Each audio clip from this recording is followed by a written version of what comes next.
সালামু আলাইকুম। সুপ্রিয় শিক্ষার্থী, আশা করি তোমরা সবাই ভালো আছো, সুস্থ আছো।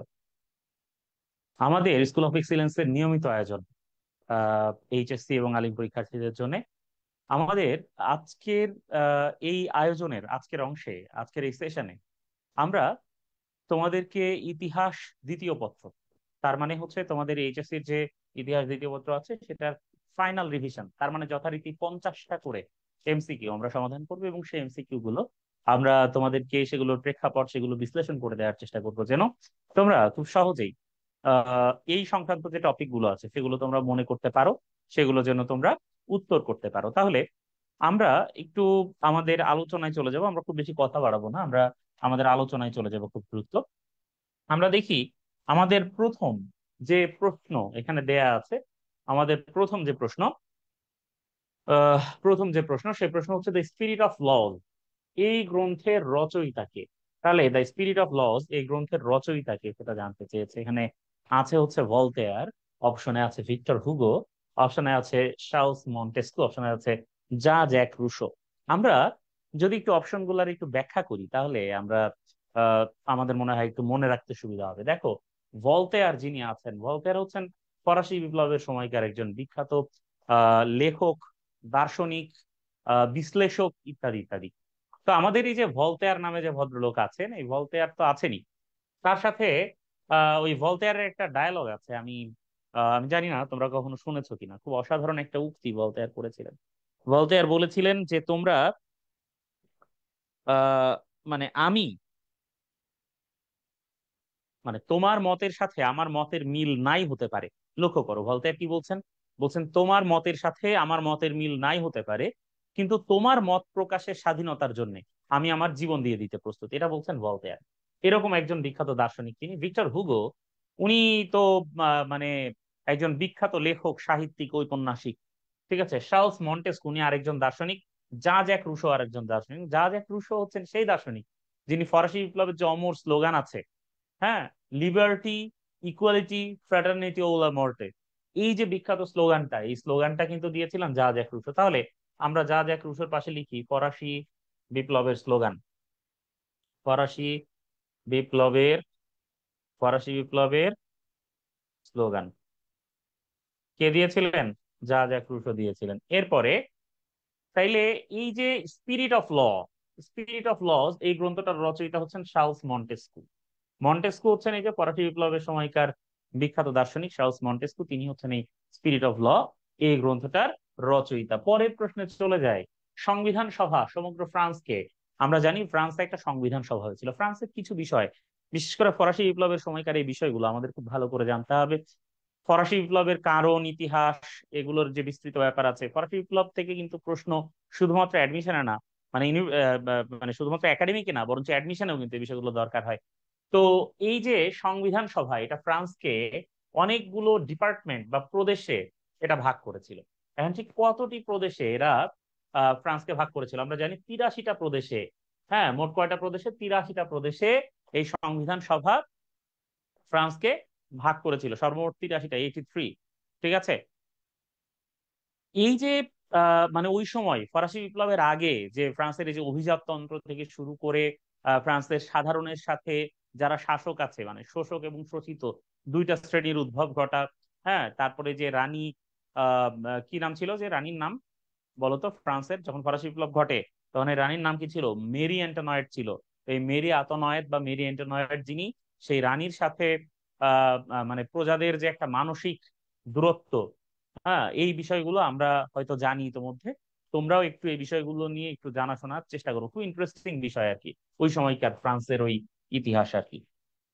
এরপর দেখি, বিশ্বের একজন মহান সেনাপতি যিনি অতি সাধারণ অবস্থা থেকে নিজ যোগ্যতা বলে উন্নতির চরম শিখরে পৌঁছাতে পেরেছিলেন, কিন্তু শেষ জীবনে তাকে একটি দ্বীপে নির্বাসনে দেয়া হয়েছিল। উদ্দীপকের ঘটনার সাথে, মানে এই যে উদ্দীপক, এই উদ্দীপকের ঘটনার সাথে তোমার পাঠ্য বইয়ের কোন শাসকের কর্মকাণ্ডের মিল রয়েছে? এই কও। এটা তো সবাই পারবে, এটা যারা পারবা না তারা আসলে কি বলবো, আপনাদের তো জীবন জীবিকার মানে টানাটানি হওয়া উচিত। তোমরা কি করছো, পড়াশোনা, আনুষঙ্গিক, এগুলো বোঝা যাবে এটা তোমরা উত্তর করতে পারছো কিনা সেখান থেকে। মশিউর রহমান গ্রন্থিক সালাম দিয়েছে, ওয়ালাইকুম আসসালাম। আতিক সালাম দিয়েছে। আতিক, তোমার না পরীক্ষা? পড়ো পড়ো, ভালো করে পড়ো। নিপুল আলী, ওয়ালাইকুম আসসালাম। আনিশা করছি। আচ্ছা, সে মেনশন করেছে, গুড। তোমরা একটু বন্ধু বান্ধবের মেনশন দাও বেশি বেশি করে, বুঝছো? সবাইকে ক্লাস করতে বাধ্য করো, যারা ক্লাস করতে চায় না, এদিক ওদিক ঘোরাঘুরি করে, তাদেরকে ধরে নিয়ে চলে এসো এখানে, হ্যাঁ, আমাদের মঞ্চের সামনে, বুঝছো কিনা? তাহলে দেখো, এইখানে আমরা নাম দেখছি রোবস্পিয়ার। রোবস্পিয়ার যে ভদ্রলোক, এই রোবস্পিয়ার হচ্ছেন ম্যাক্সমিলিয়ান রোবস্পিয়ার। ম্যাক্সমিলিয়ান রোবস্পিয়ার হচ্ছেন, এই যে ওই সময় ফ্রান্সে একটা বিখ্যাত ক্লাব ছিল, এই যে কি জানি ক্লাবটার নাম, কত, ওই সময় ফ্রান্সের যে বিখ্যাত ক্লাব ছিল, ফরাসি বিপ্লবের মানে অন্যতম সূতিকাগার ওই ক্লাব আর কি। ওইখান থেকে, ওই ক্লাব থেকে কিন্তু এই ফরাসি বিপ্লবের সব, ধরো যে, যে রসদপাতি এগুলো সরবরাহ করা হয়েছে। ক্লাবটার নাম কি কও না? আমাদের টিপু সুলতান ওই ক্লাবের সদস্য ছিলেন। নাম কি ক্লাবের? ক্লাবটার নাম হচ্ছে উম জ্যাকোবিন ক্লাব। ক্লাবের নাম কি? Jacobin club. ঠিক আছে? এই জ্যাকোবিন ক্লাবের সদস্য ছিলেন হচ্ছে ম্যাক্সিমিলিয়ান রোবস্পিয়ার। বলা হয় যে ফরাসি বিপ্লব করার জন্য, বা ফরাসি বিপ্লব সফল করার জন্য, তিনি ত্রাসের রাজত্ব কায়েম করেছিলেন পুরো ফ্রান্স জুড়ে। কি রাজত্ব কায়েম করেছিলেন? ত্রাসের রাজত্ব কায়েম করে পুরো ফ্রান্স জুড়ে তিনি ত্রাসের রাজত্ব কায়েম করেছিলেন ম্যাক্সিমিলিয়ান রোবস্পিয়ার। কাইজার যিনি, ঠিক আছে, যারা এই যে জার্মানির শাসক যারা হন তাদেরকে কাইজার বলা হয়। ঠিক আছে? উইলিয়াম, উইলিয়াম সাধারণত হচ্ছে এই জার্মানি এবং ইউকে, এদের এদের মধ্যে উইলিয়াম, বিশেষ করে জার্মানিতে উইলিয়াম নামটা বেশি দেখা যায়। আর এই যে নেপোলিয়ন, যিনি, এই নেপোলিয়ন হচ্ছেন কি, নেপোলিয়ন বোনাপার্ট, যিনি কোর্সিকা দ্বীপে জন্মগ্রহণ করেছিলেন। ফ্রান্সের কোর্সিকা দ্বীপে, ভূমধ্যসাগরের একটা ছোট্ট দ্বীপ কোর্সিকা, সেই দ্বীপে তিনি জন্মগ্রহণ করেছিলেন এবং ক্রমান্বয়ে পুরো ফ্রান্সের সম্রাট হয়েছিলেন নেপোলিয়ন বোনাপার্ট, যিনি বলেছিলেন তোমরা আমাকে শিক্ষিত মা দাও, আমি তোমাদের শিক্ষিত শিক্ষিত জাতি দেব। এই নেপোলিয়ন বোনাপার্ট তাকে মানে অতি সাধারণ অবস্থা থেকে তিনি যোগ্যতা বল উন্নতির চরম শিখরে পৌঁছেছিলেন। শেষ পর্যন্ত তাকে নির্বাসনে দেওয়া হয়েছিল। তিনি জন্মেছিলেন কোন দ্বীপে বলেছি? কোর্সিকা দ্বীপে জন্মেছিলেন। কিন্তু তাকে নির্বাসন দেওয়া হয়েছিল কোথায়? সেন্ট হেলেনা দ্বীপে। কোথায়? সেন্ট হেলেনা দ্বীপে। ঠিক আছে? তাহলে সেন্ট হেলেনা দ্বীপে তাকে নির্বাসনে দেওয়া হয়েছিল। ওকে, এই হচ্ছে ঘটনা। তারপরে দেখো, তারপরে দেখো কি আছে এখানে। এখানে আছে আশেক মাহমুদ বলছে নাইস। আচ্ছা, ঠিক আছে, থ্যাংক ইউ। হ্যাঁ, এরপরে দেখো কি বিষয়, সেটা হচ্ছে রোবস্পিয়ারকে কখন গিলোটিনে মৃত্যুদণ্ড প্রদান করা হয়। ম্যাক্সিমিলিয়ান রোবস্পিয়ার, তো বললাম যে তিনি ফরাসি বিপ্লবকে সফল করার জন্য ত্রাসের রাজত্ব কায়েম করেছিলেন। কি রাজত্ব কায়েম করেছিলেন বলেছি?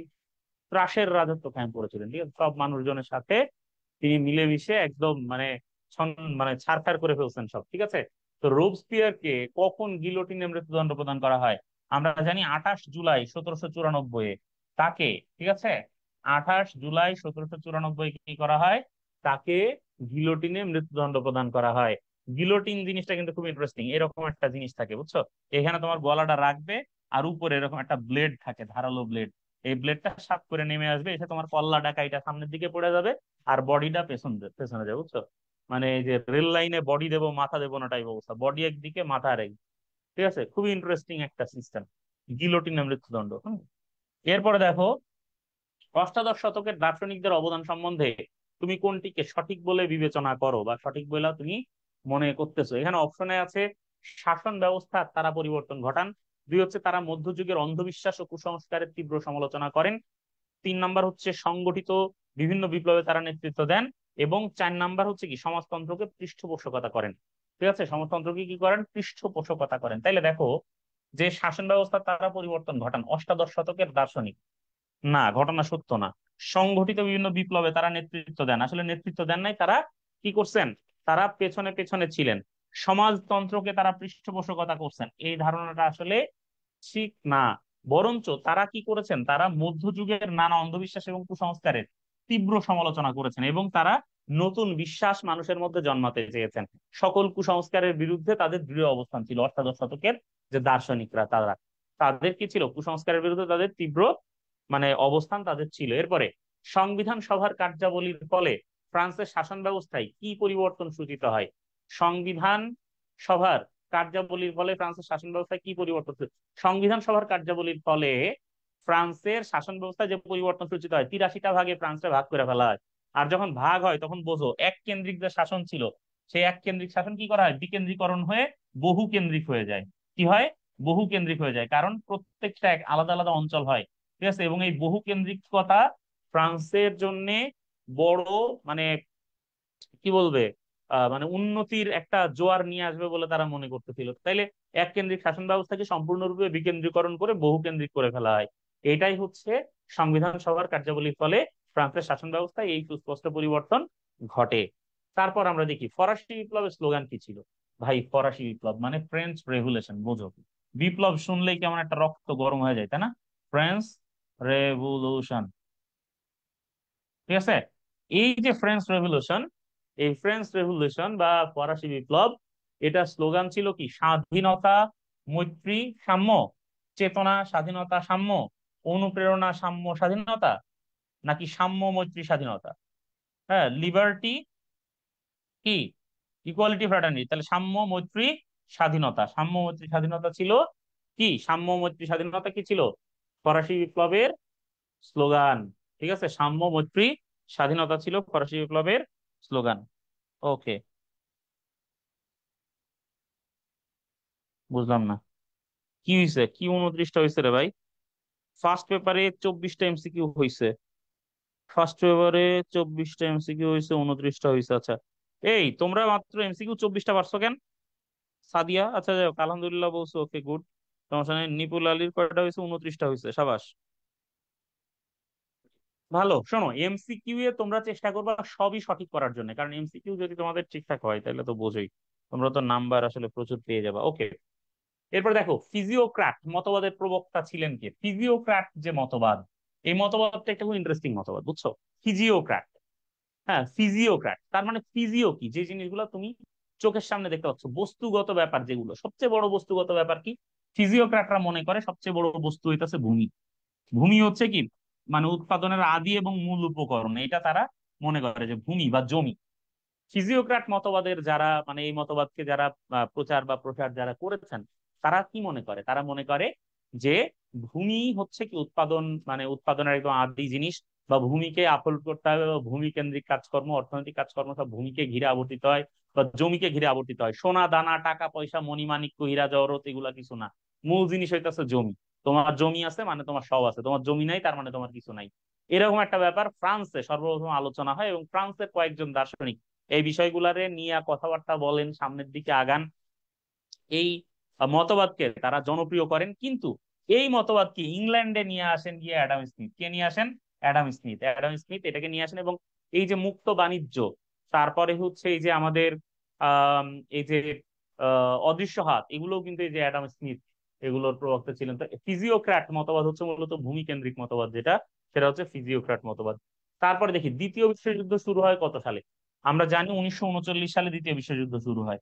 ঠিক আছে, ফ্রান্সের মানে জার্মানির পোল্যান্ড আক্রমণের মধ্য দিয়ে। জার্মানি কারে আক্রমণ করছিল? পোল্যান্ড। জার্মানি কারে আক্রমণ করছিল? পোল্যান্ড আক্রমণ করছিল। তাহলে জার্মানি ভার্সেস কে? Germany versus Poland. ঠিক আছে, জার্মানি পোল্যান্ডকে আক্রমণ করছিল 1939 সালে। এরপরে আমরা দেখি প্রথম বিশ্বযুদ্ধের আসন্ন কারণ কে ছিল, মানে কি ছিল প্রথম বিশ্বযুদ্ধের আসন্ন কারণ, একদম রিসেন্ট, একদম প্রথম বিশ্বযুদ্ধ শুরু হওয়ার আগ দিয়ে কোন ঘটনাটা ঘটেছিল, কও তো। তাড়াতাড়ি কও সবাই, তোমাদের আসলে ভালো রেসপন্স দেখা যাইতেছে না, মনে হচ্ছে তোমরা কেন যেন ঘুমিয়ে যাচ্ছে এরকম মনে হচ্ছে। উম, কারণ আমরা অনন্ত জলিলের মুভি থেকে জানি যে ঘুমন্ত মানুষ কখনো কথা বলতে পারে না। উম, না, অনন্ত জলিল তো বলছিল মৃত ব্যক্তি কি কখনো কথা বলতে পারে, এটা বলছিল, ঘুমন্ত না। হ্যাঁ, যুবরাজের হত্যা, সাবাস। তুমি তো 29 পাইছো, ভালোই পাইছো, গুড। দেখো, তাহলে যুবরাজ ফ্রান্সিস ফার্ডিনান্ড বা ফ্রান্স ফার্ডিনান্ড এবং এই যে তার বউ, এই যে আমাদের সোফিয়া, এই দুইজনের হত্যাকাণ্ডের কারণেই কিন্তু প্রথম বিশ্বযুদ্ধ শুরু হয়। এটা ছিল একদম তাজা তাজা কারণ আর কি, ঠিক আছে, আসন্ন কারণ। এরপরে দেখি জার্মানির কয়লা সমৃদ্ধ স্টার বেসিন অঞ্চলটি কত বছরের জন্য জাতিপুঞ্জ বা লিগ অফ নেশনস এর তত্ত্বাবধানে দেওয়া হয় প্রথম বিশ্বযুদ্ধে? প্রথম বিশ্বযুদ্ধে যখন জার্মানি হেরে যায়, জার্মানি হেরে যাওয়ার পরে জার্মানির উপর মানে দুনিয়ার যত আলতু ফালতু রকম সন্ধি শর্ত আছে সব চাপিয়ে দেয় মিত্রবাহিনী, এবং চাপিয়ে দিয়ে তারা জার্মানির কাছ থেকে এইসব ব্যাপার স্যাপার তারা কি করে, তারা জোর করে তারা কেড়ে নেয়। জার্মানির যে কয়লা সমৃদ্ধ স্টার বেসিন অঞ্চল আছে, সেই স্টার বেসিন অঞ্চলটা জাতিপুঞ্জের তত্ত্বাবধানে দিয়ে দেওয়া হয় 15 বছরের জন্য, যেন জার্মানি সেখান থেকে কয়লা আহরণ না করতে পারে। এছাড়া জার্মানির মানে এই যে রাইন নদী আছে, সেই রাইন নদীর তীরবর্তী যে লোহার খনিগুলো আছে, সেগুলো ফ্রান্সকে দিয়ে দিতে হয়। এরকম আরো অনেকগুলো ব্যাপার জার্মানির উপর চাপিয়ে দেওয়া হয় জোরপূর্বক, ঠিক আছে, যেগুলো জার্মানি আসলে কোনো ক্রমেই মানতো না, মানতে পারতো না। সেই বিষয়গুলো কোথায়, এইখানে জাতিপুঞ্জের তত্ত্বাবধানে চাপিয়ে দেওয়া হয়। এরপর দেখি ভার্সাই। ভার্সাই হচ্ছে সেই বিখ্যাত নগরী যেখানে প্রথম বিশ্বযুদ্ধে আত্মসমর্পণের দলিল স্বাক্ষর হয়। প্রথম বিশ্বযুদ্ধের সাথে ঘনিষ্ঠভাবে জড়িত নগরী হচ্ছে ভার্সাই। ঠিক আছে, একটা এইখানে একটা হল রুম আছে যেটার নাম হচ্ছে হল অব মিরর। হল অব মিরর, এই হল অব মিররে, ঠিক আছে, হল অব মিররে, এটা ভার্সাই। এটা কোথায় অবস্থিত তাইলে? এটা অবস্থিত ফ্রান্সে, ফ্রান্সের ভার্সাই নগরীতে। এবং এখানেই কিন্তু বাস্তিল দুর্গ আছে, বাস্তিল দুর্গ, বুঝতে পারছো? ওকে। ইংল্যান্ডে লন্ডন, জার্মানিতে কি বন, রাইন, এগুলো হচ্ছে জার্মানিতে, তাই না? আচ্ছা, এরপরে দেখি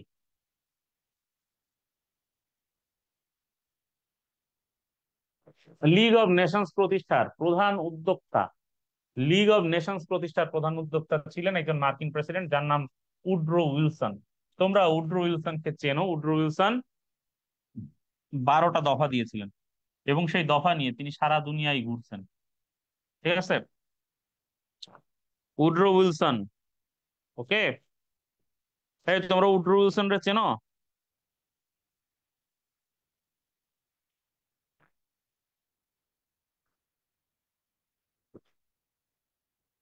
কয়টা দফা দিয়েছিলেন? হায় রে, ক্লাসে কোন রকম মনোযোগ দেখতে পাচ্ছি না ছেলে পেলে। এই নিপুল, তোমরা কি কমেন্ট টমেন্ট করছো না কেন? কোথায় তোমাদের কমেন্ট? দফা কয়টা দিছিলেন বলো। উড্রো উইলসন কয়টা দফা দিয়েছিলেন?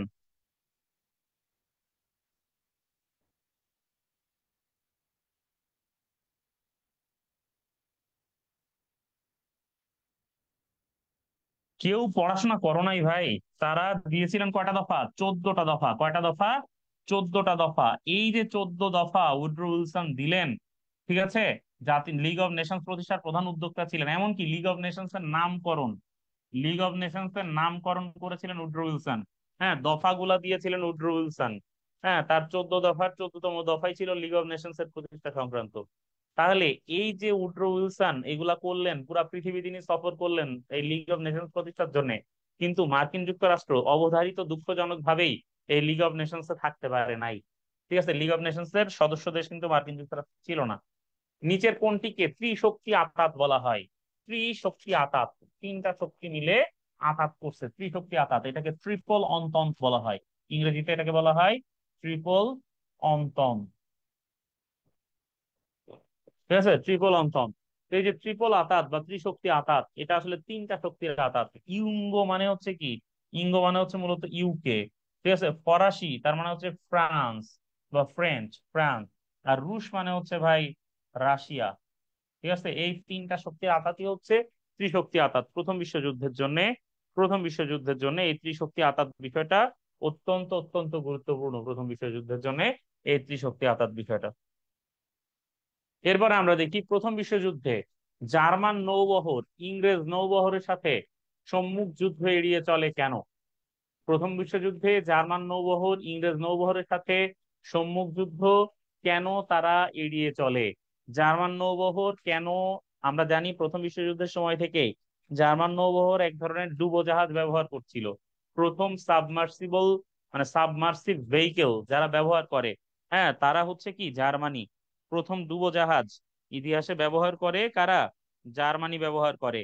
তো এইটাই কিন্তু জানতে চাচ্ছে, হ্যাঁ, যে প্রথম বিশ্বযুদ্ধে এই কেন ইংরেজ নৌবহর তারা এড়িয়ে চলছে। ঠিক আছে, আমরা জানি যে ডগার ব্যাংক নৌযুদ্ধে জার্মান নৌবহর ক্ষতিগ্রস্ত হয়েছিল।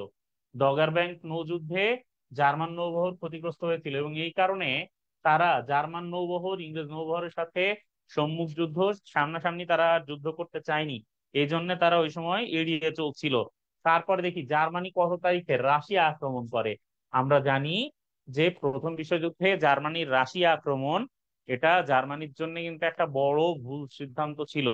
ঠিক আছে, জার্মানির রাশিয়া আক্রমণ যেটা, এটার মধ্য দিয়ে কিন্তু প্রথম বিশ্বযুদ্ধ একদম সরাসরি আনুষ্ঠানিক বা প্রাতিষ্ঠানিক রূপ লাভ করে।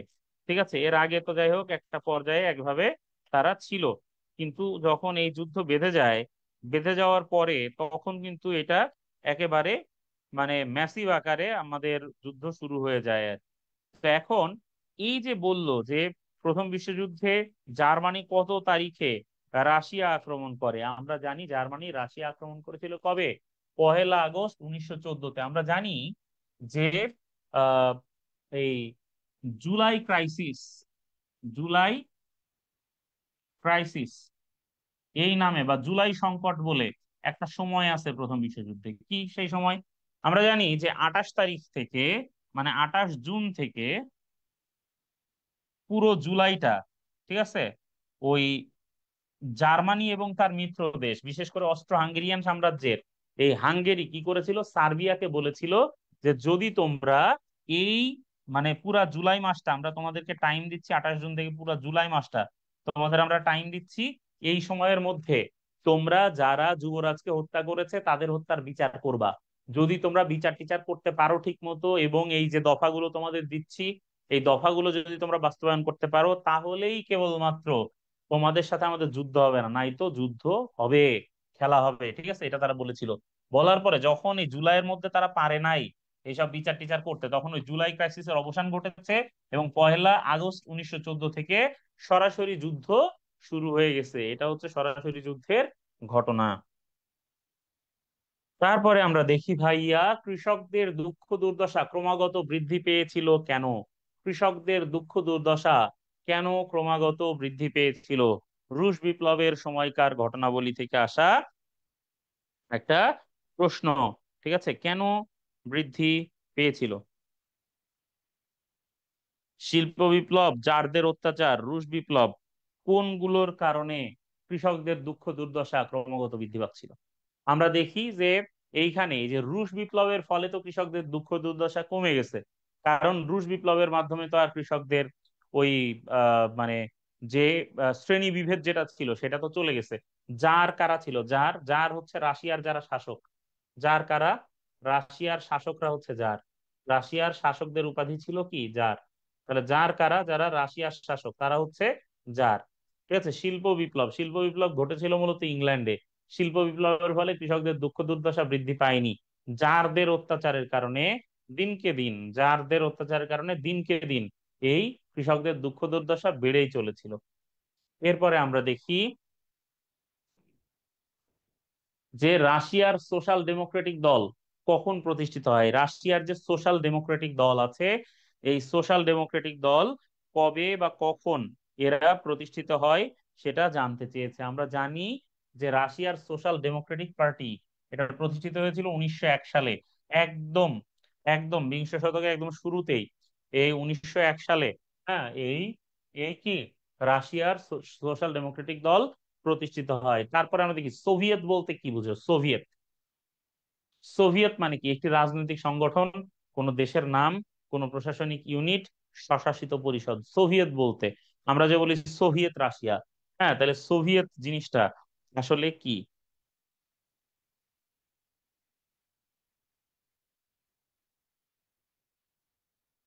সোভিয়েত রাশিয়া মূলত কি? সোভিয়েত হচ্ছে একটা স্বশাসিত পরিষদ। হ্যাঁ, সোশ্যালিস্ট রিপাবলিক যেগুলো, সোশ্যালিস্ট রিপাবলিক তার মানে যারা হচ্ছে সমাজতান্ত্রিক, মানে সমাজতান্ত্রিক প্রজাতন্ত্র যাদের, হ্যাঁ তারা হচ্ছে কি, তারা হচ্ছে এই স্বশাসিত পরিষদের মধ্যে এসে একটা সমিতি টাইপ গঠন করে ইউএসএসআর তৈরি করেছিল, union of Soviet socialist Republic, union of Soviet socialist Republic. তাইলে সোভিয়েত কি? মূলত একটা স্বশাসিত একটা পরিষদ হচ্ছে সোভিয়েত। ঠিক আছে।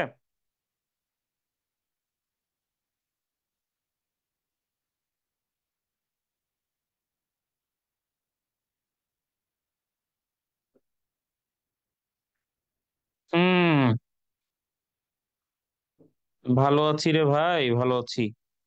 ওকে, তোমরা আসলে এগুলোর উত্তর পারো না ভাই। এরপরে, সমাজতন্ত্রের প্রবক্তা বলশেভিক নেতা লেনিন কখন রাশিয়ার রাষ্ট্রীয় ক্ষমতা লাভ করেন? আমরা জানি এই যে লেনিন যিনি, এই লেনিনের প্রকৃত নাম হচ্ছে ভ্লাদিমির ইলিচ উলিয়ানভ। লেনিনের প্রকৃত নাম কি? Vladimir Ilyich Ulyanov. Vladimir Ilyich Ulyanov, এটা হচ্ছে লেনিনের প্রকৃত নাম। তার ছদ্মনাম হচ্ছে লেনিন। লেনিন নামকরণ করা হয়েছে লেনা নদীর নাম অনুসারে। লেনিন নামকরণ করা হয়েছে লেনা নদীর নাম অনুসারে। তাহলে সমাজতন্ত্রের প্রবক্তা বলশেভিক নেতা লেনিন রাশিয়ার রাষ্ট্রীয় ক্ষমতা লাভ করেন 1917 সালে, এটা কনফার্ম। প্রত্যেকটাতে 1917 আছে। 7 নভেম্বর, ঠিক আছে, অক্টোবর মাসের বিপ্লবের পর নভেম্বর মাসে তিনি রাশিয়ার রাষ্ট্র ক্ষমতা বুঝে নেন। এরপরে, কখন থেকে রাশিয়ায় শিল্পের বিকাশ, কখন থেকে রাশিয়ায় শিল্পের বিকাশ শুরু হয় এটা জানতে চেয়েছে। এগুলো রুশ বিপ্লব ঘেঁষা প্রশ্ন আর কি, রুশ বিপ্লব ঘেঁষা প্রশ্ন হচ্ছে কখন, কখন রাশিয়ায় কি করা হয়, কখন রাশিয়ায় মানে কোন সময় থেকে, হ্যাঁ, রাশিয়ায় শিল্পের বিকাশ হয়। আমরা জানি যে শিল্প বিপ্লব ঘটেছিল ঊনবিংশ শতাব্দীতে। তো ঊনবিংশ শতাব্দীর শেষের দশক থেকে আমরা দেখেছি রাশিয়ায় কি হয়, শিল্পের বিকাশ শুরু হয়। তো যুক্তরাজ্যে যে শিল্পের বিকাশ শুরু হয়েছিল আরো আগে, সেটা রাশিয়া পর্যন্ত আস্তে আস্তে ঊনবিংশ শতাব্দীর শেষের দিকে সেই ব্যাপারটা শুরু হয়েছিল। বুকাননকে কত সালে রাশিয়ার কারাগারে প্রেরণ করা হয়? বুকাননকে কত সালে রাশিয়ার কারাগারে প্রেরণ করা হয়? এখন এই যে বুকাননকে যে রাশিয়ার কারাগারে,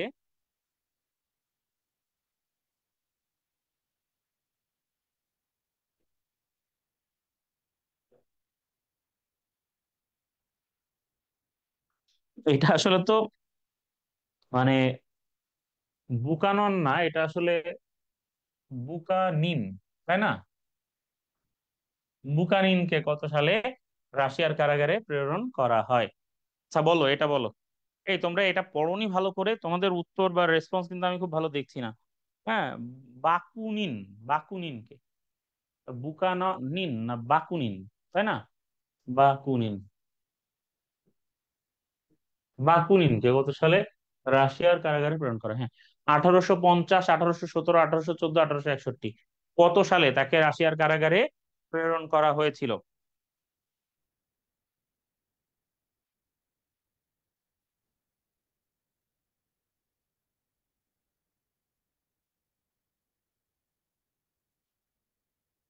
আচ্ছা,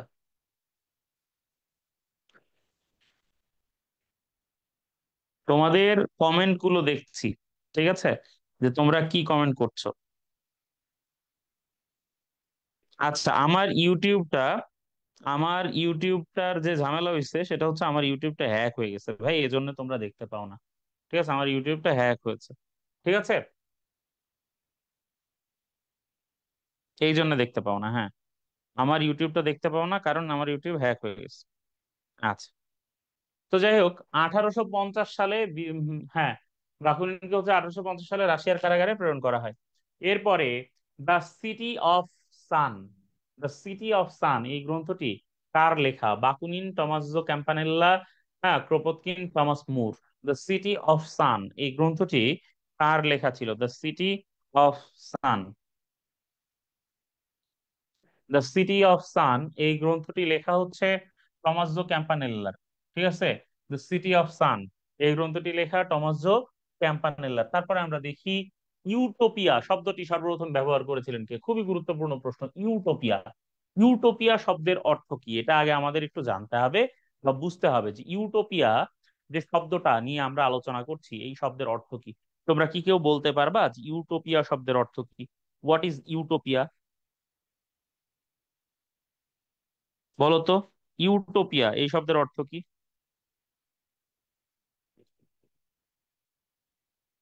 শোনো, আমরা রূপকথার গল্প পড়তাম না আগে? রূপকথা পড়তাম না? রূপকথা, এই রূপকথায় কি বলা থাকতো একদম শেষে?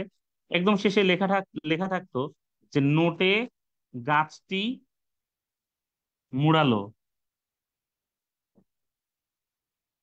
আমার গল্প ফুরালো। আমার গল্প ফুরালো। এই যে নোটে গাছটি মুড়ালো, আমার গল্প ফুরালো, এরপরে কি, রাজপুত্র আর রাজকন্যা কি করলো, রাজপুত্র রাজকন্যা সুখে শান্তিতে বসবাস করতে লাগলো, তাই না? এই যে রাজপুত্র রাজকন্যা সুখে শান্তিতে বসবাস করতে থাকে, লিভড হ্যাপিলি ইভার আফটার, এরপর থেকে খালি সুখ আর সুখ। তারা কি করছে, সুখে শান্তিতে বাদ বাকি জীবন তারা কাটাই দিছে। এই যে সুখে শান্তিতে কাটাই দেয় একটা জীবন, একটা রাষ্ট্র, একটা জীবন, একটা সোসাইটি, যেখানে আসলে কোনো ঝামেলা নাই, হ্যাঁ, যেখানে কোনো প্রবলেম হয় না, ঠিক আছে, যেখানে মানে একটা কাল্পনিক জগৎ টাইপ, যেখানে আসলে তোমার কোনো ঝামেলা নাই, সেটা হচ্ছে ইউটোপিয়া, যেখানে সবকিছু নিখুঁত। সেখানে ময়লা নাই, দুর্গন্ধ নাই, গুন্ডা নাই, পান্ডা নাই, পুলিশ নাই, র্যাব নাই, সিটিটিসি নাই, কিছুই নাই। ঠিক আছে, এরকম একটা জায়গা যেখানে মানুষজন, গুন্ডা পান্ডা কিছুই নাই। তুমি যা মন চাই করবা, যেভাবে মন চাই থাকবা, তোমার টাকা পয়সা নিয়ে টেনশন নাই, তোমার কাজ কাম নিয়ে টেনশন নাই। একটা ইউটোপিয়া হচ্ছে কি, একটা আদর্শ জগৎ যেখানে আসলে কোনো ঝামেলা নেই, সোজা কথায় সেটাকে বলা হচ্ছে ইউটোপিয়া। ঠিক আছে, এই ইউটোপিয়া, আচ্ছা, ইউটোপিয়া নামে একজন একটা গ্রন্থ আছে, সেই গ্রন্থটা লিখেছেন টমাস মুর। টমাস মুরের বিখ্যাত গ্রন্থ হচ্ছে ইউটোপিয়া। তো এই ইউটোপিয়া হচ্ছে কার গ্রন্থ, টমাস মুরের বিখ্যাত গ্রন্থ হচ্ছে ইউটোপিয়া। তাহলে ইউটোপিয়া যে শব্দটা, সেটা সর্বপ্রথম ব্যবহার করলেন কে, টমাস মুর ব্যবহার করলেন। তারপরে আমরা দেখি রাশিয়ায় শিল্প বিপ্লব ঘটার পরে অর্থনৈতিক মন্দা কেন দেখা দেয়। নতুন বাজার সৃষ্টিতে ব্যর্থ হওয়া, শিল্পের কাঁচামাল জোগাড়ে ব্যর্থ হওয়া, কৃষিতে বিপ্লব ঘটায়, কৃষি খাত ধ্বংস হওয়ায়। ঠিক আছে, কেন রাশিয়ায় শিল্প বিপ্লব ঘটার পরও অর্থনৈতিক মন্দা দেখা দেয়, রাশিয়ায় শিল্প বিপ্লব ঘটার পরও কেন অর্থনৈতিক মন্দা দেখা দেয়, নতুন বাজার সৃষ্টিতে ব্যর্থ হওয়া, শিল্পের কাঁচামাল জোগাড়ে ব্যর্থ হওয়া, কৃষিতে বিপ্লব ঘটা, কৃষি খাত ধ্বংস হওয়া। কেন অর্থনৈতিক মন্দা দেখা যায় কৃষিতে শিল্প বিপ্লব ঘটার পর? কারণ আগে কৃষিকাজ যে হতো, সেখানে শিল্প মানে ইয়ের যে জিনিসপত্র, আধুনিক আধুনিক কৃষি মানে যে ইয়েটা, সেগুলা কিন্তু দেখা যাইতো না, মানে সরঞ্জাম, সেই সরঞ্জামাদি দেখা যাইতো না। তো এখন রাশিয়ায় শিল্প বিপ্লব ঘটার পর অর্থনৈতিক মন্দা দেখা দেয়, কারণ হচ্ছে যে নতুন বাজার সৃষ্টিতে, ঠিক আছে, নতুন বাজার সৃষ্টিতে তারা ব্যর্থ হয়েছে। ঠিক আছে, নতুন বাজার সৃষ্টিতে তারা ব্যর্থ হয়েছিল। রাশিয়ার সাথে কেউ ব্যবসা বাণিজ্য করতে চাইতো না, তাদের কি কারণে, তাদের যে অর্থনৈতিক সিস্টেমটা, জটিল একটা অর্থনৈতিক সিস্টেম, সমাজতন্ত্রের যে বিষয়টা, সেইটা, এই জন্য কেউ কি, নতুন বাজার সৃষ্টিতে তারা ব্যর্থ হয়েছিল, কেউ তাদের সাথে ব্যবসা বাণিজ্য করতে চাইতো না। পৃথিবীর 8 কোণকে এক ছাদের নিচে জড়ো করার ঘোষণা কে প্রদান করেছিলেন, কে বলেছিলেন যে পৃথিবীর 8 কোণকে আমরা এক ছাদের নিচে জড়ো করব? এই ঘোষণা কে প্রদান করেছিল? ফ্যাসিবাদী জার্মানি, সমরবাদী জাপান, ইংল্যান্ড, মার্কিন যুক্তরাষ্ট্র। প্রথম বিশ্বযুদ্ধের সময়কার ঘটনা। ফ্যাসিবাদী জার্মানি, সমরবাদী জাপান, ইংল্যান্ড, মার্কিন যুক্তরাষ্ট্র, মানে দ্বিতীয় বিশ্বযুদ্ধের সময়কার ঘটনা। পৃথিবীর 8 কোণাকে কে এক জায়গায় জড়ো করবে, এরকম বলছিল? আমরা জানি যে অ্যাডলফ হিটলার, এই যে আমাদের ফ্যাসিবাদী জার্মানি যেটা, এই জার্মানি বলছিল কি, যে আমরা পৃথিবীর 8 কোণকে এক ছাদের নিচে আমরা জড়ো করব। জাপানের নেতা ওই সময় ছিল কি, হিরোহিতো। জাপানের নেতা কে ছিল, হিরোহিতো ছিল ওই সময় জাপানের নেতা। ঠিক আছে, এরপরে দেখি দ্বিতীয় বিশ্বযুদ্ধের পরিসমাপ্তি ঘটে কখন, কবে দ্বিতীয় বিশ্বযুদ্ধ শেষ হয়ে যায়? 3রা আগস্ট 1945, 28 আগস্ট 1945, 2রা সেপ্টেম্বর 1945, 3রা সেপ্টেম্বর 1945, কবে, কবে এটা শেষ হয়? আচ্ছা, আমরা জানি দ্বিতীয় বিশ্বযুদ্ধের আনুষ্ঠানিক পরিসমাপ্তি ঘটে 2রা সেপ্টেম্বর 1945। যখন সব দেশ হার মেনে নেয়, তখন জাপান হার মানতেছিল না দ্বিতীয় বিশ্বযুদ্ধে। জাপান দ্বিতীয় বিশ্বযুদ্ধে হার মানতেছিল না, তখন জাপানে এই লিটল বয় আর ফ্যাট ম্যান, হুম, লিটল বয় আর হচ্ছে ফ্যাট ম্যান, এই নামে দুটো বোমা ওখানে নিক্ষেপ করা হয় জাপানে। তার নাম হচ্ছে লিটল বয় আর একটার নাম হচ্ছে ফ্যাট ম্যান। এই যে লিটল বয় এবং ফ্যাট ম্যান দুটো বোমা নিক্ষেপ করা হলো জাপানে, একটা নিক্ষেপ করা হয় হিরোশিমাতে, আর একটা নিক্ষেপ করা হয় নাগাসাকিতে। এই হিরোশিমা আর নাগাসাকি 6 আগস্ট এবং 9 আগস্ট, এই দুই বোমা হামলার পরে জাপান আত্মসমর্পণ করে। জাপান যেদিন আত্মসমর্পণ করে সেই দিনকে বলা হয় ভিজে day, victory over Japan day. ঠিক আছে, এই 2রা সেপ্টেম্বর 1945, এই দিনে দ্বিতীয় বিশ্বযুদ্ধের পরিসমাপ্তি ঘটে আনুষ্ঠানিকভাবে। আচ্ছা, এরপর আমরা দেখি নাৎসি দলের একটি অন্যতম প্রধান বৈশিষ্ট্য হিসেবে কোনটিকে সঠিক বলা যায়? সহাবস্থান নীতি, বর্ণবৈষম্য, জাতীয় উন্নতি, সমাজতন্ত্র প্রতিষ্ঠা। নাৎসি দলের প্রতিষ্ঠাতা তো অ্যাডলফ হিটলার। অ্যাডলফ হিটলারের যে ফ্যাসিজম সেটাকে নাৎসিবাদ বা নাজিজম বলা হইতো। ঠিক আছে, তো এই নাৎসিবাদের একটা অন্যতম প্রধান বৈশিষ্ট্য এটা কোনটা ছিল? অন্যতম প্রধান বৈশিষ্ট্য ছিল বর্ণবৈষম্য। তারা এই যে ইহুদিদেরকে খুবই ঘৃণা করতো। ঠিক আছে, ইহুদি বিদ্বেষ তাদের রক্তে রক্তে ছিল, এবং এই কারণে তারা এই যে ইহুদিদেরকে হত্যা করতে চাইছিল। অ্যাডলফ হিটলার ইহুদিদেরকে কনসেন্ট্রেশন ক্যাম্পে বন্দি করে রেখেছিলেন এবং রেখে তাদের উপর অত্যাচার চালাইছিলেন, লাফিং গ্যাস দিয়ে তাদেরকে হত্যা করা হয়েছিল। ঠিক আছে, গ্যাস চেম্বারে ঢুকায়। এরপরে মুসলিনি শিক্ষা বিস্তারের জন্য বিশেষ উৎসাহ প্রদান করেন। এ লক্ষ্যে তিনি বিদ্যালয়ের সংখ্যা বৃদ্ধি করে শিক্ষা বাধ্যতামূলক করেন। তার শিক্ষানীতির প্রধান উদ্দেশ্য কোনটা ছিল? সিনর বেনিতো মুসলিনি হচ্ছেন ইতালির বিখ্যাত স্বৈরশাসক। ইতালির বিখ্যাত স্বৈরশাসক হচ্ছেন সিনর বেনিতো মুসলিনি। তিনি ফ্যাসিবাদের জনক। কিসের জনক? ফ্যাসিবাদের জনক। এই ফ্যাসি, হ্যাঁ, এই ফ্যাসি এই কথাটা আসছে হচ্ছে মুষ্টিবদ্ধ লাঠি থেকে। মানে তোমরা ধরো অনেকগুলা লাঠি একসাথে বাঁধলে, ঠিক আছে, একটা মুঠা করলে লাঠির, তো এই লাঠিটা হচ্ছে ফ্যাসি। এর মানে হচ্ছে একতাবদ্ধ থাকা। ঠিক আছে, তো এখন এই তার শিক্ষানীতির প্রধান উদ্দেশ্য কি ছিল? দেশকে নিরক্ষর মুক্ত করা, একটি অনুগত শ্রেণী গঠন, ইতালিকে বিশ্বমর্যাদার আসনে প্রতিষ্ঠা করা, ফ্যাসিবাদের প্রসার ঘটানো। সিনর বেনিতো মুসোলিনি কেন শিক্ষা ব্যবস্থায় এই বিষয়গুলো, এই বিষয়গুলো কেন তিনি মানে এই বিদ্যালয়ের সংখ্যা বৃদ্ধি করে তিনি শিক্ষা বাধ্যতামূলক করেছিলেন? এটার কারণ হচ্ছে তিনি স্টুডেন্টদেরকে এমন কিছু শিখাতে যাচ্ছিলেন যার মাধ্যমে কি ফ্যাসিবাদের প্রসার ঘটবে। ফ্যাসিবাদের প্রসার ঘটবে, আরো বেশি লোক ফ্যাসিবাদী হয়ে উঠবে, যে ব্রেইন গুলো থাকবে সেগুলো হবে ফ্যাসিবাদী ব্রেইন। ঠিক আছে, এটা ছিল তার চিন্তা। তারপর দ্বিতীয় বিশ্বযুদ্ধের প্রত্যক্ষ কারণ কোনটি বলা হয়? ইতালি কর্তৃক ইথিওপিয়া দখল, জার্মানি কর্তৃক পোল্যান্ড আক্রমণ, ব্রিটেনের সাম্রাজ্যবাদী আগ্রাসন, জাপান কর্তৃক মাঞ্চুরিয়া গঠন। কোনটা দ্বিতীয় বিশ্বযুদ্ধের প্রত্যক্ষ কারণ? এইটা একদম গাধারাও বলতে পারবে। ঠিক আছে, দ্বিতীয় বিশ্বযুদ্ধের একদম প্রত্যক্ষ কারণ কোনটা? দ্বিতীয় বিশ্বযুদ্ধের প্রত্যক্ষ কারণ হচ্ছে জার্মানি কর্তৃক পোল্যান্ড আক্রমণ। একটু আগে আমি বলে দিছিলাম এটা। জার্মানি পোল্যান্ডের কি করে, ডানজিক বন্দর আক্রমণ করে, এর মাধ্যমে দ্বিতীয় বিশ্বযুদ্ধ শুরু হয়। এরপর দেখি হলোকাস্ট করা হয়েছিল কেন? নাৎসিদের ধ্বংস করার জন্য, ফ্যাসিস্টদের ধ্বংসের জন্য, জাপানিজদের ধ্বংসের জন্য, ইহুদিদের নিধনের জন্য। আমরা বলেছি হলোকাস্ট করাই তো হয়েছিল ইহুদিদের, বললাম না? ইহুদিদেরকে নিয়ে অসউইচ, পোল্যান্ডের যে মানে কনসেন্ট্রেশন ক্যাম্প, ইহুদি নিধনের যে প্রক্রিয়া, এটাই হচ্ছে হলোকাস্ট। ইহুদিদের উপর যে গণহত্যা, এটাই হচ্ছে হলোকাস্ট। ঠিক আছে, যেটা ইহুদিরা আজও প্রকাশ করে, প্রচার করে।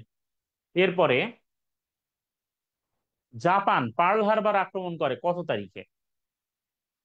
যখন দ্বিতীয় বিশ্বযুদ্ধ চলে তখন ইউএসএ হঠাৎ করে কি করে, জাপানের উপর কিছু অবরোধ দেয়। জাপানের উপর কি করে? অবরোধ দেয়। অবরোধ কি ইংরেজিতে বলে? এমবার্গো। অবরোধ কি ইংরেজিতে বলে? এমবার্গো। বিশেষ করে তেল অবরোধ দেয়া হয়, অয়েল এমবার্গো দেয়া হয়, অয়েল এমবার্গো। এবং এই এমবার্গোর কারণে জাপান ক্ষিপ্ত হয় মানে ইউএস এর উপর। এবং পার্ল হারবার হচ্ছে ইউএস এর নৌঘাঁটি। ইউএস নেভির ঘাঁটি হচ্ছে পার্ল হারবার, এবং সেখানে ইউএস নেভির অনেকগুলো জাহাজ সেই জায়গাতে কি ছিল, সেই জায়গাতে নোঙর করে রাখা ছিল। এবং জাপান পার্ল হারবার আক্রমণ করে বসে ডিসেম্বর মাসের একটা দিনে। বলতে হবে সেদিন ডিসেম্বর মাসের মূলত কত তারিখ ছিল? ডিসেম্বর মাসের যে দিনটাতে পার্ল হারবার আক্রমণ করে বসে, সেদিন, সেদিন কি ছিল, কত তারিখ সেদিন ছিল? সেদিন ছিল ডিসেম্বরের 7 তারিখ। সেদিন ছিল ডিসেম্বরের 7 তারিখ। ঠিক আছে, পার্ল হারবার আক্রমণ করে। এবং এইটার মাধ্যমে জাপান দ্বিতীয় বিশ্বযুদ্ধে অংশগ্রহণ করে, মানে ইউএসএ কে দ্বিতীয় বিশ্বযুদ্ধে ডেকে আনে আর কি অংশগ্রহণ করার জন্য, যেটা জাপানেরই বরঞ্চ ঝামেলা নিয়ে আসে। কত সালে ইয়াল্টা সম্মেলনে? ইয়াল্টা হচ্ছে ইউক্রেনের একটা শহর। ইয়াল্টা কোন জায়গার শহর? ইউক্রেনের একটা শহর হচ্ছে ইয়াল্টা। ইয়াল্টার এই ইউক্রেন সম্মেলনে আন্তর্জাতিক সংস্থা গঠনের সিদ্ধান্ত গ্রহণ করা হয়। মানে জাতিসংঘ ঘোষণা, ইউনাইটেড নেশনস ডিক্লারেশন, এটা দেয়া হয় কত সালে? ইউক্রেনের রিয়ালটা সম্মেলনে। 1914 সাল তো প্রথম বিশ্বযুদ্ধ, জীবনেও না। 79 সাল অনেক পরে। 1956 সাল অনেক পরে। তাহলে 1945 সাল হচ্ছে দ্বিতীয় বিশ্বযুদ্ধের সময়কার। এবং এই ইয়াল্টা সম্মেলনেই হচ্ছে ভেটো প্রদান করার ক্ষমতা দেয়া হয় জাতিসংঘের 5টা দেশকে, ভেটো প্রদান করা। ভেটো মানে কি? ভেটো মানে হচ্ছে আমি মানি না। ভেটো মানে হচ্ছে আমি মানি না। তার মানে যদি নিরাপত্তা পরিষদের কোনো প্রস্তাব কোনো একজন স্থায়ী সদস্য না মানে, তাহলে আর সেই প্রস্তাব পাস হবে না। এটাই হচ্ছে ভেটো প্রদানের ক্ষমতা। সান ফ্রান্সিসকো কোথায় অবস্থিত? সান ফ্রান্সিসকো অবস্থিত মার্কিন যুক্তরাষ্ট্রে। কোথায়? মার্কিন যুক্তরাষ্ট্রের একটা শহর, একটা রাজ্য হচ্ছে সান ফ্রান্সিসকো। তারপর দেখি জাতিসংঘের সনদ দ্বারা কয়টি শাখার গঠনতন্ত্র এবং কার্যক্রম নির্ধারণ করা হয়। জাতিসংঘের যে সনদ সেটা একটা আর্কিবেল্ট ম্যাকলিস নামে এক ভদ্রলোক হচ্ছেন এই জাতিসংঘ সনদের রচয়িতা। ঠিক আছে, জাতিসংঘ সনদের রচয়িতা হচ্ছেন আর্কিবেল্ট ম্যাকলিস। তো এই আর্কিবেল্ট ম্যাকলিসের এই জাতিসংঘ সনদ দ্বারা মোট 6টি শাখার গঠনতন্ত্র এবং কার্যক্রম নির্ধারণ করা হয়। জাতিসংঘের যে মূল শাখাগুলো আছে, সাধারণ পরিষদ, নিরাপত্তা পরিষদ, সামাজিক পরিষদ, ওসি পরিষদ বা ট্রাস্টিশিপ কাউন্সিল, সচিবালয়, এই যে বিষয়গুলো আছে মোট 6টি শাখার, হ্যাঁ, গঠনতন্ত্র বা কার্যক্রম এটার দ্বারা নির্ধারণ করা হয়ে থাকে। তারপরে দেখি নিরাপত্তা পরিষদের ভেটো ক্ষমতা প্রাপ্ত 5টি বৃহৎ রাষ্ট্র ছাড়া আর কতটি অস্থায়ী সদস্য রাষ্ট্র 2 বছরের জন্য নির্বাচিত হতে পারবে? নিরাপত্তা পরিষদের ভেটো ক্ষমতা প্রাপ্ত 5টি বৃহৎ রাষ্ট্র ছাড়া আরো কতটি অস্থায়ী সদস্য রাষ্ট্র 2 বছরের জন্য নির্বাচিত হতে পারবে? আমরা জানি যে জাতিসংঘ নিরাপত্তা পরিষদে 5টা হচ্ছে কি স্থায়ী, হ্যাঁ, আর অস্থায়ী কয়টা? অস্থায়ী হচ্ছে 10টা। কয়টা অস্থায়ী? 10টা অস্থায়ী। এই অস্থায়ী ভাবে নির্বাচিত হবে 2 বছরের জন্য কয়টা রাষ্ট্র? 10টা রাষ্ট্র। মোট নিরাপত্তা পরিষদের মোট সদস্য হবে কয়টা? 15টা। এর মধ্যে কোনো প্রস্তাব পাশ করতে হলে ভোট লাগবে 9টা। তাতে এই যে স্থায়ী 5টা, 5টাই, আর এই 10টা থেকে 4টা, মোট 9টা ভোট দরকার হয়। এরপরে দেখি জাতিসংঘের দৈনন্দিন কার্যক্রম পরিচালনা করার জন্য কার্যনির্বাহী দপ্তর কোথায় স্থাপন করা হয়? তার মানে জাতিসংঘের, হ্যাঁ, কার্যনির্বাহী দপ্তর কোথায় অবস্থিত সেটা এখানে জানতে চেয়েছে। জাতিসংঘের কার্যনির্বাহী দপ্তর কোথায় অবস্থিত সেটাই মূলত এখানে জানতে চেয়েছে। ঠিক আছে, আমরা জানি জাতিসংঘের যে সদর দপ্তর সেটা অবস্থিত নিউ ইয়র্কের ম্যানহাটন দ্বীপে। নিউ ইয়র্কের ম্যানহাটন দ্বীপে হচ্ছে জাতিসংঘের সদর দপ্তর অবস্থিত। এই সদর দপ্তরে জমি জমি দিছিলেন হচ্ছে জন ডি রকফেলার। তোমরা রকফেলারের নাম শুনেছো কিনা জানি না। জন ডি রকফেলার হচ্ছে এটার জন্য জমিদান করেছিলেন। রকফেলার ফাউন্ডেশন নামে তার একটা ফাউন্ডেশন আছে, বিখ্যাত ধনী মার্কিন যুক্তরাষ্ট্রের। মস্কো ঘোষণার অল্পকালের মধ্যে মিত্রপক্ষীয় মহাজোটের প্রথম শীর্ষ সম্মেলন কোথায় অনুষ্ঠিত হয়? মিত্রপক্ষীয় মহাজোট ছিল দ্বিতীয় বিশ্বযুদ্ধের সময়কার ঘটনা। কোথায় তাদের প্রথম শীর্ষ সম্মেলন অনুষ্ঠিত হয়? ব্রিটেনের রাজধানী লন্ডনে, ইরানের রাজধানী তেহরানে, ইতালির রাজধানী রোমে, তুরস্কের রাজধানী ইস্তানবুলে। কোন জায়গায় হয় বলো?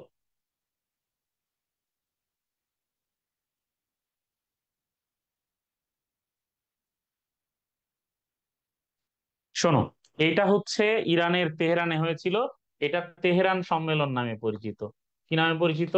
তেহরান সম্মেলন নামে এটা পরিচিত। আমরা কোন একটা ভিডিওতে এই বিষয়ে ডিটেল জানবো। এরপরে দেখি জাতিসংঘ সনদের সংশোধন করে ইউনাইট ফর পিস এই প্রস্তাব গৃহীত হয়।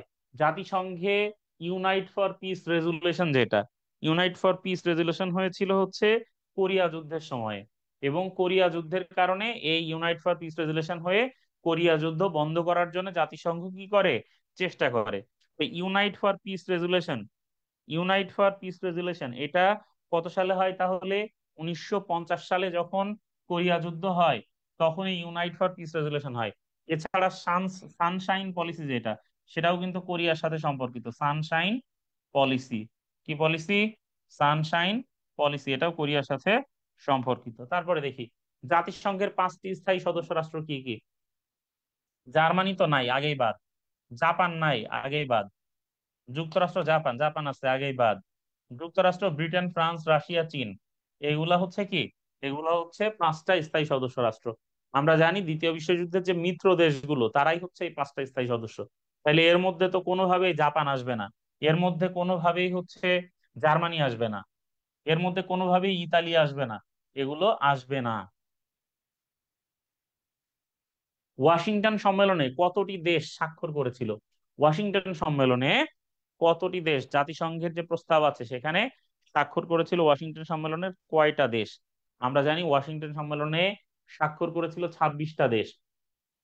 তবে জাতিসংঘের যে মূল সনদ আছে, জাতিসংঘের মূল সনদে কয়টা দেশ স্বাক্ষর করেছিল? জাতিসংঘের মূল সনদে কমেন্টটা জানিও। জাতিসংঘ নিয়ে একটু পড়াশোনা থাকতে হবে। ইসরায়েল মিশরের মধ্যে জাতিসংঘ কত সাল পর্যন্ত বাফারের ভূমিকা পালন করে? ইসরায়েল আর মিশরের মধ্যে রাফা ক্রসিং যে এলাকাটা আছে সেটা জাতিসংঘ দীর্ঘদিন পর্যন্ত সেটা নিজেদের আয়ত্তায় নিয়ে বাফার স্টেট বা মানে বাফার জোনের ভূমিকা পালন করে। তার মানে তারা ইসরায়েল মিশরের কনফ্লিক্টের মধ্যে সরাসরি অংশগ্রহণ করবে না, এই বিষয়টা তারা পরিষ্কার করে দেয়। তো এটা কত সালে কত সাল পর্যন্ত? 1914-তে তো এই ঘটনা শুরুই হয় নাই, কাজে ওটা বাদ। 67, 79, 56, আমরা জানি চারটা আরব ইসরায়েল যুদ্ধ হয়েছে: 1948, 1956, 1967, 1973। এই মোট চারটা আরব ইসরায়েল যুদ্ধ, হ্যাঁ, হয়েছে। এই চারটা আরব ইসরায়েল যুদ্ধের মধ্যে বাফার স্টেটের সমস্যাটা চলে যায় কোন সময়? বাফার স্টেটের সমস্যা চলে যায় একেবারে 1967 সালের তৃতীয় আরব ইসরায়েল যুদ্ধের সময়, তাই না? 1967 সালে তৃতীয় আরব ইসরায়েল যুদ্ধের সময় এই বাফার স্টেটের ঝামেলাটা চলে যায়। এবং আমরা দেখি যে এই যে 1967 সালের যে বাফার স্টেট, এইটা ঘটে তৃতীয় আরব ইসরায়েল যুদ্ধের সময়, ঠিক আছে? এই সময় সিরিয়ার গোলান মালভূমি সহ মিশরেরও বেশ কিছু জায়গা ইসরায়েল দখল করে নেয়, ঠিক আছে? এর আগ পর্যন্ত সরাসরি দখলের ঘটনা ঘটে নাই। পুঁজিবাদী ব্যবস্থায় প্রধান দর্শন কি? অধিক মুনাফা, অধিক দান, অধিক সঞ্চয়, জনকল্যাণ। পুঁজিবাদী কখনোই জনকল্যাণ ভাবেই না, বাদ। অধিক সঞ্চয়, এটা আসলে পুঁজিবাদী ব্যবস্থার প্রধান দর্শন না। অধিক দান, চ্যারিটি তো নাই। অধিক মুনাফা পুঁজিবাদী ব্যবস্থার প্রধান দর্শন হওয়ার কথা। কারণ পুঁজিবাদ হচ্ছে এমন একটা ব্যবস্থা যেখানে তুমি কি করবা? প্রফিট ম্যাক্সিমাইজেশন করতে চাইবা। তার মানে যে কোনো মূল্যে তুমি তোমার সম্পদ আরো বাড়াইতে চাইবা। আর তোমার সম্পদ তুমি বাড়াইতে পারবা কেমনে? অধিক মুনাফার মাধ্যমে একমাত্র তোমার সম্পদ আরো বেশি তোমার বাড়ানো সম্ভব। কাজেই এই অধিক মুনাফা, এটা হচ্ছে পুঁজিবাদী ব্যবস্থার প্রধান দর্শন অন্যতম। সমাজতন্ত্র বলতে কি বোঝায়? সমাজতন্ত্র হচ্ছে একটা অর্থনৈতিক ব্যবস্থা যেটা হচ্ছে কি সম্পদের সামাজিক মালিকানা, সম্পদের ব্যক্তি মালিকানা কখনোই না। সম্পদের ঈশ্বরের মালিকানা না, কোনোটাই নয় না। সম্পদের সামাজিক মালিকানা হচ্ছে কি সমাজতন্ত্র। সমাজতন্ত্র মানেই সম্পদের সামাজিক মালিকানা। পৃথিবীতে প্রথম সমাজতান্ত্রিক রাষ্ট্র প্রতিষ্ঠিত হয় কোথায়? আমরা জানি আমরা জানি যে 1917 সালে রাশিয়াতে, তাই না? একটা সমাজতান্ত্রিক বিপ্লব ঘটে এবং এই বিপ্লবের ফলে প্রথম সমাজতান্ত্রিক রাষ্ট্র রাশিয়াতে প্রতিষ্ঠিত হয়। ইংল্যান্ড সমাজতান্ত্রিক না, আমেরিকা না, সৌদি আরব না। এরা এমনিও সমাজতান্ত্রিক না, কখনোই ছিল না। রাশিয়া হচ্ছে সমাজতান্ত্রিক। সঠিক উত্তর রাশিয়া। এরপরে স্নায়ুযুদ্ধ বলতে কি বোঝায়? ধর্মীয় যুদ্ধ? না, ধর্মীয় যুদ্ধ ছিল ক্রুসেড। সোভিয়েত ইউনিয়ন আমেরিকার মধ্যে আদর্শগত লড়াই, রাশিয়া তুরস্কের মধ্যে দ্বন্দ্ব, এগুলাও না। তাহলে সোভিয়েত ইউনিয়ন আমেরিকার মধ্যে আদর্শগত দ্বন্দ্ব যেটা, এই লড়াইটাই হচ্ছে স্নায়ুযুদ্ধ বা কোল্ড ওয়ার। স্নায়ুযুদ্ধ বা কোল্ড ওয়ার।